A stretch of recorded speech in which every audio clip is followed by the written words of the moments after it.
Mari kita lihat indikasi kebangkitan PKI saudara yang ada di Indonesia ini. Kita mulai dari yang pertama. Kita semua sama tahu ada kelompok yang begitu ngotot menuntut pencabutan TAP MPRS nomor 25 tahun 1966.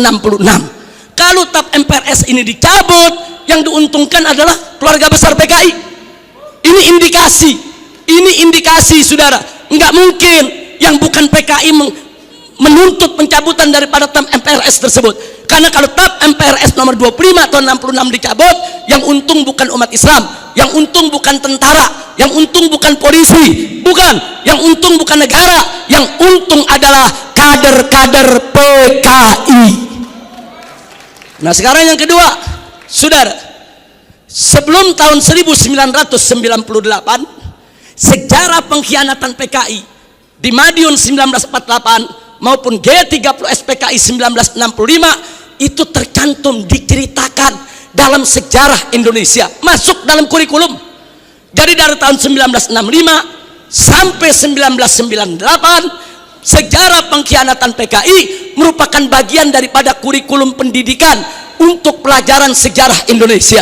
Tapi begitu masuk reformasi 98, saudara, pelajaran tentang pengkhianatan PKI baik di Madiun 1948 maupun G30S PKI 1965 dihapuskan dari kurikulum pendidikan.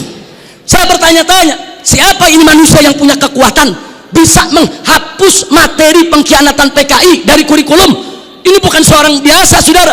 Dia punya kekuatan politik, dia punya kekuatan ekonomi, dia punya kekuatan sosial. Kalau hanya rakyat jelata biasa, nggak mungkin dia bisa menghapus daripada pelajaran pengkhianatan PKI dari kurikulum pendidikan Indonesia, saudara. Dan dampaknya serius. Sejak tahun 98 sampai hari ini, saudara, apa yang terjadi? Yuk mari kita lihat, saudara. Anak-anak SD, SMP, SMA yang di tahun 98, saudara, baru mulai mencicipi sekolah, mereka nggak dapat lagi pelajaran tentang pengkhianatan PKI. Jadi dari tahun 98 sampai hari ini, generasi muda kita yang umurnya sekitar 25 sampai 27 tahun, mereka nggak tahu apa dan bagaimana PKI, saudara. Saudara, ini kurikulum ini penting. Kurikulum ini membentuk daripada ideologi bangsa. Kurikulum ini membentuk pemikiran filsafat bangsa. Kalau sudah dihapuskan dari kurikulum, jangan kaget kalau anak-anak muda kita saat ini umur 20-an, saudara, 25 atau 27 ke bawah, tidak ada yang tahu PKI. Bahkan mereka merasa bangga pakai kaos dengan gambar Palu Arit karena ketidaktahuan mereka, saudara. Sebelum tahun 98, saudara, televisi nasional khususnya TVRI setiap tanggal 30 September selalu memutar ulang film tentang pengkhianatan G30S PKI. Hingga dari Sabang sampai Merauke, dari gunung sampai ke lembah, orang di kampung-kampung nonton film tersebut, saudara. Mereka tahu betapa biadabnya PKI, betapa zalimnya PKI, betapa pengkhianatan yang dilakukan oleh PKI. Tapi sayang sejuta sayang, setelah reformasi tahun 98 tidak ada satupun stasiun televisi sampai hari ini yang berani menayangkan kembali daripada film pengkhianatan G30S PKI, saudara. Ada apa? Siapa itu orang yang bisa nakut-nakuti televisi? Siapa itu orang yang bisa neken media televisi? Siapa itu orang yang menguasai media di kita punya negeri sampai media takut, nggak berani untuk menayangkan film itu kembali, saudara? Nah, ini fakta. Ini merupakan indikasi kebangkitan PKI yang tidak terbantahkan. Omong kosong kalau ada mengatakan PKI tidak akan bangkit. Omong kosong kalau ada mengatakan PKI akan bangkit atau PKI ini sudah final tidak akan bangkit lagi. Omong kosong, saudara. PKI sedang bergerak. PKI akan bangkit kembali. PKI akan melibas kita semua kalau kita tidak merapatkan barisan dari sekarang, saudara. Dulu sebelum 98 ada Litsus, penelitian khusus bagi pejabat publik di Indonesia, saudara. Seseorang ingin jadi gubernur, ingin jadi kepala daerah, apalagi mau jadi menteri, saudara, ada penelitian khusus. Siapa dia? Bagaimana ideologinya? Apa keterkaitannya dengan PKI, saudara? Kalau terbukti ada keterkaitan dengan PKI, apalagi mengusung ideologi PKI, tidak akan pernah dilantik oleh negara sebagai pejabat publik, saudara. Tapi semenjak tahun 1998 Litsus ditiadakan.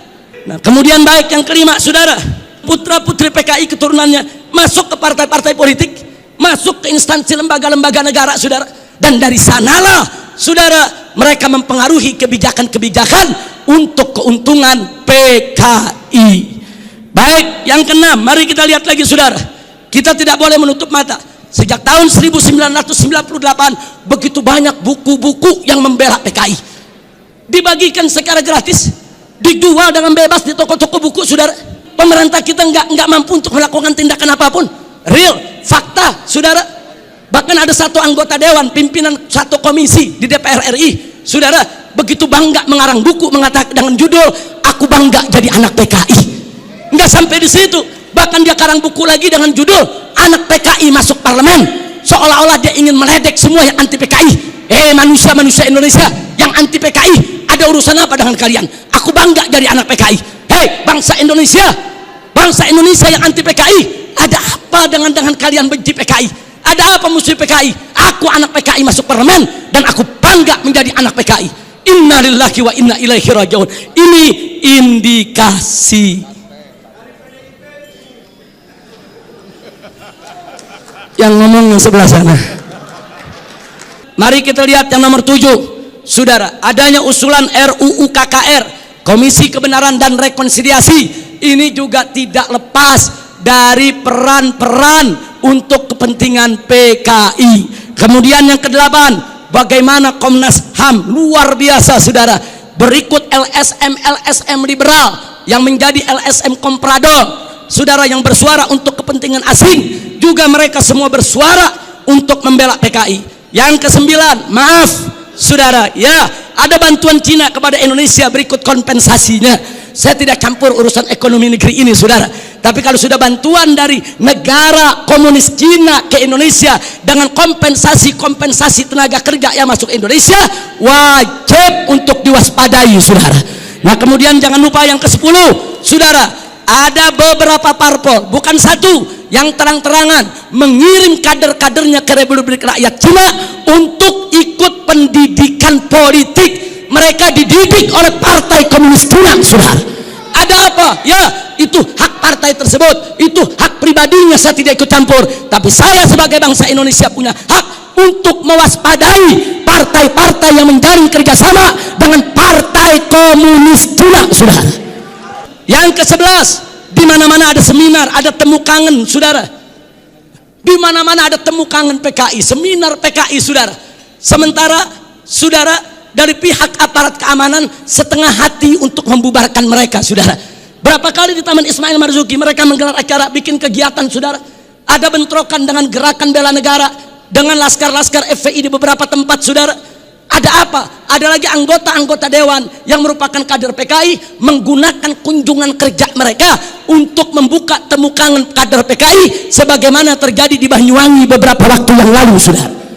Yang ke-12, pembentukan ormas Orsospo yang berafiliasi kepada PKI, pemutarbalikan sejarah PKI dan lambang PKI, saudara. Saat ini di kalangan selebritis kaum muda, dan maaf, sampai Menko Polhukam, maaf, harus saya sampaikan, saudara. Begitu kami protes adanya kaos-kaos berlogo PKI, Pak Menko mengatakan, saudara, tentara dan polisi tidak usah over, jangan berlebihan. Jangan kalau ada logo PKI dianggap PKI. Ini kan cuma tren anak muda.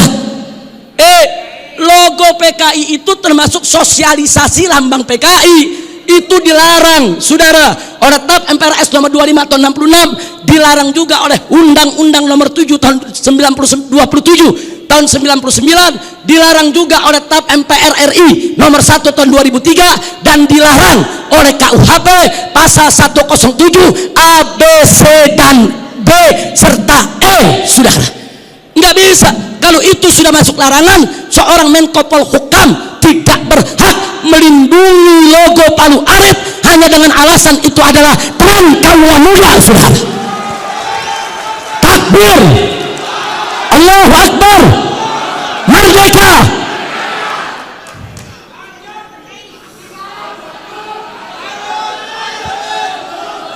Baik, yang ke-15, saudara. Belum lama ini, saudara, ada usulan konyol penghapusan kolom agama dari KTP, saudara. kalau kolom agama dihapuskan dari KTP, saudara, maka ini merupakan kesempatan bagi kalangan ateis, bagi kalangan PKI untuk tidak lagi mencantumkan agamanya, saudara. Ini berbahaya. Ini merupakan indikasi kebangkitan PKI.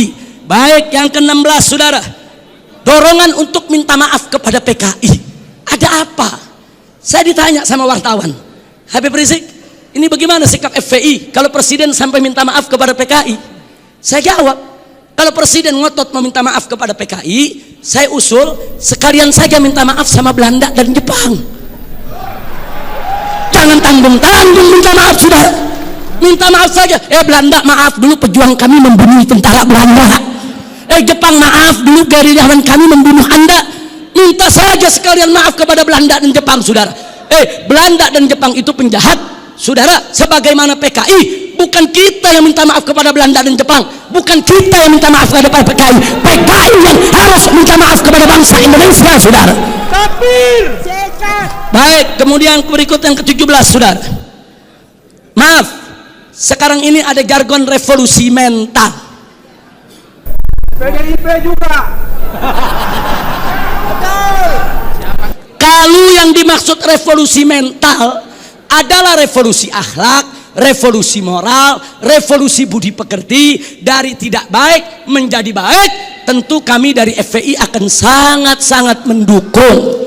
Tapi kalau yang dimaksud revolusi mental adalah membebaskan jiwa dari ikatan agama, membebaskan jiwa daripada aturan hukum Tuhan, sebagaimana yang pernah disuarakan oleh Karl Marx, sebagaimana di tahun 50-an pernah dikampanyekan oleh PKI. Ini jargon PKI dulu, saudara.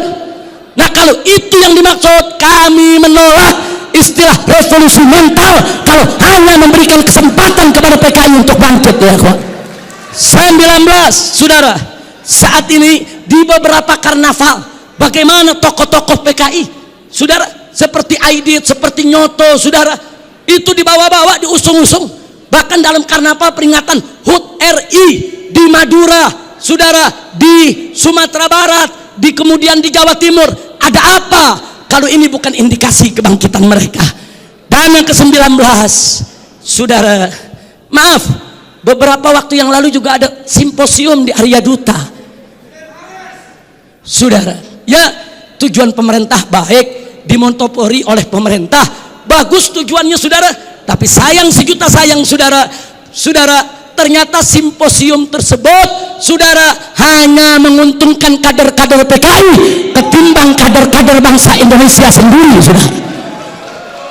Nah, karena itu, saudara, yang terakhir, yang ke-20, saudara, ada jenderal PKI.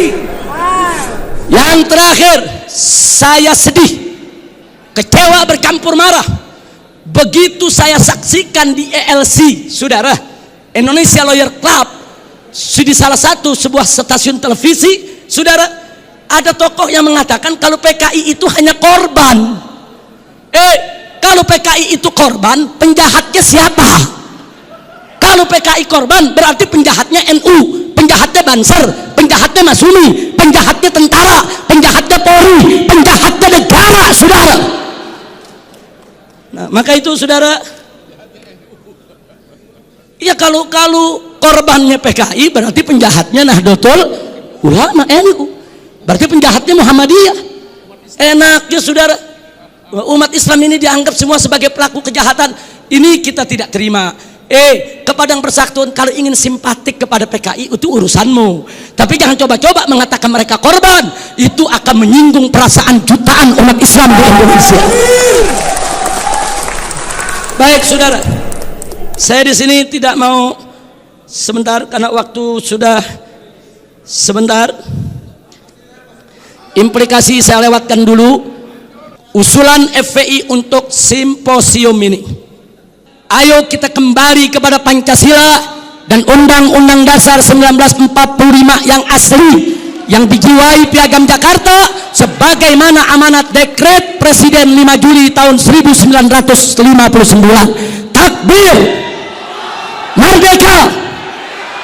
Yang kedua, tolak segala perbuatan dan pemahaman ideologi yang bertentangan dengan nilai luhur ketuhanan yang Maha Esa sebagai jiwa daripada Pancasila.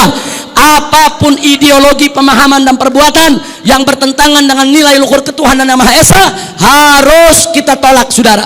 Termasuk pemahaman PKI, komunisme, ateisme, kemudian Leninisme, Marxisme, termasuk segala kemunkaran dan kemaksiatan yang bisa mengundang kemurkaan Allah sehingga bisa terjadi, yaitu malapetaka dan musibah di negeri kita. Yang ketiga, tegakkan dan laksanakan tahap MPRS nomor 25 tahun 66, Undang-Undang nomor 27 tahun 99, tahap MPRI nomor 1 tahun 2003, dan KUHP pasal 107A sampai E. Karena itu kita serukan TNI dan Polri jangan pernah ragu. Anda semua punya payung hukum untuk menindak, menutup, membubarkan setiap kegiatan PKI di seluruh wilayah NKRI ini, saudara. Kemudian yang keempat, ada 5 poin, saudara. Tolak formalisasi rekonsiliasi dengan PKI. Saudara, saya punya cerita. Di tahun yang lalu, 16 Agustus tahun 2015, kami ormas Islam itu melakukan long march yang diikuti oleh ratusan ribu umat Islam dari Senayan, Sudirman, Tamrin sampai ke Istana. Kenapa kami gelar itu parade tauhid, saudara, dengan ratusan ribu umat Islam? Karena kami dengar dari sumber yang sangat terpercaya bahwa Presiden, saudara, berencana untuk memasukkan, saudara, item permohonan maaf kepada PKI di dalam pidato kenegaraannya. Kita melakukan demo-demo kecil dan puncaknya yaitu tanggal 16 Agustus 2015, saudara. Nah, lalu apa, saudara? Di situ umat Islam sepakat kalau Presiden Jokowi tetap ngotot meminta maaf kepada PKI atas nama negara, kami akan serukan umat Islam, saudara, dan seluruh bangsa Indonesia dari Sabang sampai Merauke, kita turun ke jalan, lengserkan siapapun presiden yang membela PKI, saudara. Takbir, merdeka. Nah, kenapa kami tolak formalisasi rekonsiliasi dengan PKI? Karena akan membuka luka lama sejarah dan bisa membuka pintu fitnah yang berbahaya. Yang ingin saya berbagi cerita, saya diundang oleh Menko Polhukam di rumahnya. Kami diajak dialog soal PKI. Saya tanyakan langsung kepada beliau, apa betul Presiden tetap akan minta maaf kepada PKI? Beliau saat itu memberikan jaminan, Habib, Presiden tidak akan minta maaf kepada PKI. Kalau sampai saya menyetujui itu, beliau tunjuk pengawalnya di sebelah Kopassus. Ini anak buah saya, Kopassus akan tembak kepala saya.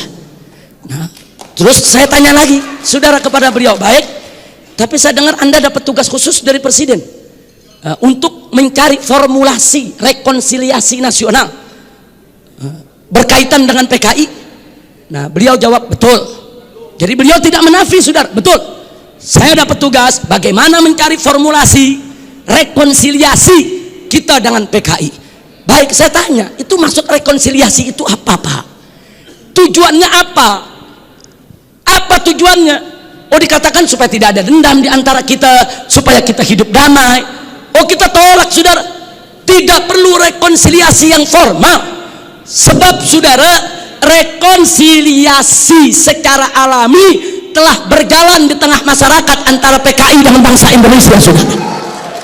Artinya hari ini seluruh kader-kader PKI, keturunan PKI sudah mendapatkan hak sosialnya, hak sipilnya, hak budayanya, hak politiknya, hak ekonominya. Mereka minta apa lagi? Mereka jadi pejabat bisa, jadi pengusaha bisa. Mereka udah nggak diganggu oleh umat Islam, saudara. Itu rekonsiliasi alami, saudara. Tinggal kita minta kepada keturunan PKI tersebut, silakan kalian berkarya, silakan kalian ini berkarir, silakan kalian berjuang untuk bangsa ini. Tapi satu syarat, kami tidak akan ganggu kalian jadi pejabat, jadi bisnismen, jadi pengusaha. Tidak.